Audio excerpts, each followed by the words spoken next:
गौतम आया, सिस्टम ने कहा ये है बेंच, ये है टीम, ये है प्रोग्रेशन और ये है 20 साल की मेहनत. It's just not a cricket, it's just a country. Is been reflected on the cricket field. Oh my man, oh you beauty, कमाल की बॉलिंग, क्या spirited fight back. 5 test match खेल के बंदा बैठा हुआ है, थकने का नाम ही नहीं ले रहा. इस टेस्ट मैच में ये नजर आया कि बॉलिंग अच्छी लाइनों लेंथ पे की जाए, पैशन के साथ की जाए, रिदम के साथ की जाए तो टेस्ट मैच डबल मजा आ जाता है देखने का, बॉलिंग जब ऐसी हो रही हो तो. यानी कि आप लिटरली बेचो 10 से 12 मिनट के अंदर 15 मिनट में इन्होंने 7 खिलाड़ी आउट कर दिया. बहुत ही कमाल किस्म की परफॉर्मेंस देखने को मिली है. जो बॉलर्स हैं छा गए भाई. सिराज ने बैक टू बैक विकेट्स ली. उसके बाद प्रसीद कृष्णा ने उसके साथ मिलकर जो विकेट्स ली, 129 के ऊपर एक आउट था. उसके बाद 247 के ऊपर 9 आउट होके और ये पूरी की पूरी टीम ऑल आउट होगी. England they must be thinking कि उनके साथ हुआ क्या है, क्योंकि इतना बेहतरीन शानदार किस्म का ओपनिंग स्टैंड मिलने के बावजूद भी वो इतना बेहतरीन और शानदार खेलने के बावजूद कि पहला विकेट 92 रन पे जाके गिरा है और फिर भी वो अब जिस पोजीशन पे हैं they must be scratching their head. ये हमने किया क्या. मोहम्मद सिराज ने पकड़ के प्राण के स्टॉक को बजा दिया है, लिटरली बजा दिया है. और ऐसी बॉलिंग की है मोहम्मद सिराज ने और आकाशदीप ने विदाउट जसप्रीत बुमराह ऐसी बॉलिंग की है कि भाई दिल खुश कर दिया. जो पेसर्स है ना वो डंडों में ही बॉल करेंगे और मेरा ख्याल है कि बोल्ड होना, एलबीडब्ल्यू होना इस पिच पे बहुत ज्यादा होगा. किस्म का जो है वो इंडिया ने कम बैक किया.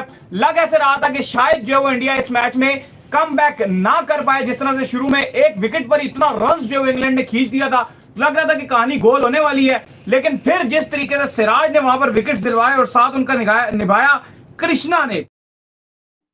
ये बात तो तय हो चुकी है कि इंडिया और इंग्लैंड की जो ये टेस्ट सीरीज है, जिसको एंडरसन तेंदुलकर का नाम दिया गया, इस सीरीज में कोई भी क्लियर विनर नहीं है. क्योंकि एक सेशन में अगर एक टीम ऊपर होती है तो अगले सेशन में एक टीम वापसी कर लेती है. पिछले सेशन में इंग्लैंड तो ऐसी ऊपर थी कि 16 ओवर में 109 रन उन्होंने दाग दिए थे और सिर्फ एक विकेट उनकी खोई थी. लेकिन अगले सेशन के अंदर मोहम्मद सिराज का लेड फैड बैक जिस तरीके से टीम इंडिया को एक सेल्फ बिलीव दे रहा है, हालांकि oh my man, oh you beauty, कमाल की बॉलिंग, क्या spirited fight back. 5 test match खेल के बंदा बैठा हुआ है, थकने का नाम ही नहीं ले रहा. और मजे की बात तो तब है कि जब आपकी जो कमर है वो वॉल से लग जाए, आप बिल्कुल कॉर्नर हो जाओ, गेम में बेबस नजर आना शुरू हो जाओ. और उसके बाद जिस तरीके की वो 3 डिलीवरीज, उफ यार, कमाल. गेम में मजा दुबाला कर दिया मोहम्मद सिराज ने. सुबह हम ये सोच रहे थे कि आज इंडिया का बहुत बुरा हाल होने वाला है, क्योंकि रिकॉर्ड बन गया हुआ था ना. रिकॉर्ड बना दिया हुआ था. 15 ओवरों में 105 इंग्लैंड ने कर दिया था. इंडिया को आते साथ आउट कर दिया. 15 ओवर के अंदर 105 कर दिया और 15 ओवर में 106 हमारे अगेंस्ट रावलपिंडी में किया था 2022 के अंदर. तो अपने को तो ऐसा लग रहा था कि आज तो इंडिया गया. जिस पिच के ऊपर इंडिया से खेला नहीं गया, उस पिच के ऊपर इंग्लैंड ओपनर ने तबाही मचा के रख दी. ये मैं सोच रहा था. और मैं अपने आप पे ये सोच रहा था कि कल मैं ये बात कह रहा था कि अगर इंग्लैंड के बॉलर इतनी अच्छी बॉलिंग कर रहे हैं तो इंडिया के बॉलर तो उनको छोड़ेंगे नहीं. तो मैं अपना सर पकड़ के बैठा हुआ था कि आखिर ये हो क्या रहा है, कि आखिर कैसे इंडियन बॉलर अच्छी बॉलिंग नहीं कर रहे. लेकिन फिर क्या होता है, फिर वो होता है जो पूरी दुनिया देखती है. लंच के बाद जिस तरीके से सिराज ने स्पेल किया है, क्या बात है, क्या बात है. मतलब कि जान डाल दी पूरे मैच के अंदर. सिराज ने बैक टू बैक विकेट्स ली. उसके बाद प्रसीद कृष्णा ने उसके साथ मिलकर जो विकेट्स ली, 129 के ऊपर एक आउट था. उसके बाद 247 के ऊपर 9 आउट होके और ये पूरी की पूरी टीम ऑल आउट होगी. क्योंकि दोनों टीमों का मुकाबला इस इनिंग में बॉलिंग का रहा. इंडिया ने शानदार बॉलिंग कराई, इंग्लैंड भी पूरी जान मार रहा है. मुझे ऐसा लगता है कि आज की जो सबसे बड़ी विकेट है, और मुझे क्या लगता है सभी को लगेगा, जाहिर इतना परफॉर्म कर रहे हैं. इंग्लैंड टीम बहुत हावी हो गई है. जैसे इंडिया ने बॉलिंग टॉप क्लास की है, वैसे ही बॉलिंग आज इंग्लैंड ने बॉलिंग की है. और आज इस टेस्ट मैच में ये नजर आया कि बॉलिंग अच्छी लाइनों लेंथ पे की जाए, पैशन के साथ की जाए, रिदम के साथ की जाए तो टेस्ट मैच डबल मजा आ जाता है देखने का, बॉलिंग जब ऐसी हो रही हो तो.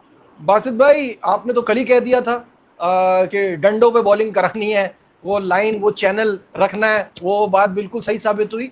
जिसने वो इस्तेमाल की लाइन, उसी को फायदा हुआ. दोस्तों प्रसिद्ध कृष्णा ने 4 विकेट और मोहम्मद सिराज ने 4 विकेट लेकर 5वें टेस्ट में भारत को ग्रेट कमबैक करवाया है। और दोस्तों एक समय पर लग रहा था कि इंग्लैंड पूरी तरह से हावी हो जाएगी इंडियन टीम पर, मगर दोस्तों प्रसिद्ध कृष्णा और मोहम्मद सिराज की बॉलिंग ने इंग्लैंड के बल्लेबाजों की गुलियां उड़ा दी। और इस पर पाकिस्तानी मीडिया के रिएक्शन आपने देखे और आगे देखिए कि मोहम्मद सिराज और प्रसिद्ध कृष्णा की बॉलिंग को लेकर पाकिस्तानी मीडिया और क्या रिएक्शन दे रहा है। आप देखें 38 रन पे उनकी 6 विकेटें गिरी हैं इंग्लैंड की, और इंडिया ने जो बाउंस बैक करा था अपनी बॉलिंग की वजह से अभी आज 14 विकेटें गिरी हैं। फोर्थ डे में आप देखो 14 विकेटें गिरी हैं, तो आपको जिसने मैच देखा भी ना हो ना वो भी रियलाइज कर लेगा पिच डिफिकल्ट हो गई है, चाहे स्पिनर आउट करें चाहे फास्ट बॉलर आउट करें। ये बहुत बड़ा एक वेपन होता है बॉलिंग वर्सेस बॉलिंग। हम बात करते हैं ना कि बुमराह उधर है, तो यहाँ पे कार्स जिसने पहली बारी में आउट नहीं करा वो अच्छा बॉल कर रहा है क्योंकि वो शोल्डर का बॉलर है, उनका स्पिनर बाहर बैठा हुआ है, हम सबका फेवरेट। तो ये अब जो पेसर्स है ना वो डंडों में ही बॉल करेंगे, और मेरा ख्याल है कि बोल्ड होना एलबीडब्ल्यू होना इस पिच पे बहुत ज्यादा होगा। बड़ी हैरानकुन किस्म की ये वापसी हुई है क्योंकि 174 पर सिर्फ इंग्लैंड के 3 खिलाड़ी आउट थे और जो बैट्स बॉल क्रिकेट है वो चल रही थी, यानी कि टपाटप इंग्लैंड के जो बॉलर्स थे मार रहे थे, इंग्लैंड के जो बैट्समैन थे वो इंडियन के बॉलर्स को मार रहे थे और उनकी धुलाई निकाल रहे थे, फुरगस निकाल रहे थे। लेकिन आप देखें कि किस तरह से वो कम बैक हुआ है, कमाल किस्म की गेंदबाजी देखने को मिली है। और भारत ने जो 224 बनाया हुआ था और लग रहा था कि ये तो इंग्लैंड आप पहाड़ बना देगा भारत के ऊपर, भाई कमाल किस्म का कमबैक है, ये अनबिलीवेबल कमबैक है। और आप देखो किस तरह से विकेट्स गिरी हैं, चाहे जेम्स स्मिथ की बात करें ओवरटन 0 पर गए, रूट की बात करें 29 पे सिराज ने आउट कर दिया, ओली पॉप की भी विकेट गिरी। और इस टाइम जो पोजीशन है वो ये है कि सिराज और प्रसिद्ध कृष्णा दोनों ने इंग्लैंड को बांध के रख दिया। यकीन मानिए मैं तो बिलीव भी नहीं कर रहा था, मैंने तो मुझे सडनली उन्होंने बताया अभी 3 ही खिलाड़ी आउट थे, मैंने कोई खाली आप ये कहें कि मैंने कुछ थोड़ा सा मुझे खाना खाना था, वॉशरूम तो नहीं गए? नहीं मैंने खाना खा रहा था, मैंने सिर्फ 10-15 मिनट के लिए खाने के लिए गया, जिनका मुझे फोन आया, ये कहते हैं जी कि इंग्लैंड के एकदम से जो विकेट्स गिर रहे हैं वो इंडिया के सॉरी इंग्लैंड के गिर रहे हैं और इंडिया गिरा रहा है। मैं मुझे यकीन नहीं है, मैंने कहा ये कैसे हो सकता है, आप कह रहे हो 7 खिलाड़ी एकदम से गिर गए। अभी तो मैंने देखा था 3 सिर्फ खिलाड़ी आउट थे, यानी कि आप लिटरली बेचो 10 से 12 मिनट के अंदर 15 मिनट में इन्होंने 7 खिलाड़ी आउट कर दिया। बहुत ही कमाल किस्म की परफॉर्मेंस देखने को मिली है, जो बॉलर्स हैं छा गए भाई। और ये session without any shadow of doubt India की जानिब रहा है और इंडिया ने बहुत कमाल की परफॉर्मेंस दिखाते हुए 6 खिलाड़ी इस सेशन में आउट किए हैं, 6 खिलाड़ी।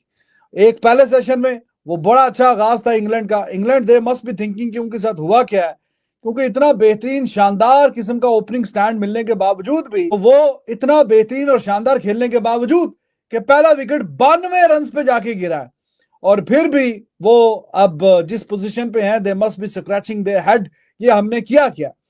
तो जैसे मैं आपसे अर्ज कर रहा था, इससे अच्छी शानदार पिच जो है वो फास्ट बॉलर्स के लिए पूरी सीरीज में बनी नहीं। तो पहले सेशन में अगर डिसअपॉइंटिंग परफॉर्मेंस है तो इनको भी कोशिश करनी चाहिए कि 2 सेशन ये आज खेलने ना दें इंग्लैंड को। अगर बाकी के 2 सेशन में इंग्लैंड खेल गया तो फिर तो 100 रन की लीड ऊपर चली जाएगी। तो इन्होंने इंडिया के जो bowlers led by Siraj spearhead कर रहा था। सिराज आपको पता है वो मैंने नोट किया कि वैसे जब बुमराह नहीं होता तो वो फिर उसको महसूस होता कि yes I am the most senior now, so when I am the most senior तो फिर मुझे ज्यादा जिम्मेदारी लेनी पड़ेगी। तो वो ज्यादा जिम्मेदारी से उसने काम किया और उसने रूट को एलबीडब्ल्यू आउट किया, पोप को किया, मतलब उसने शानदार मतलब पैड पे निशाना रखा है उसने।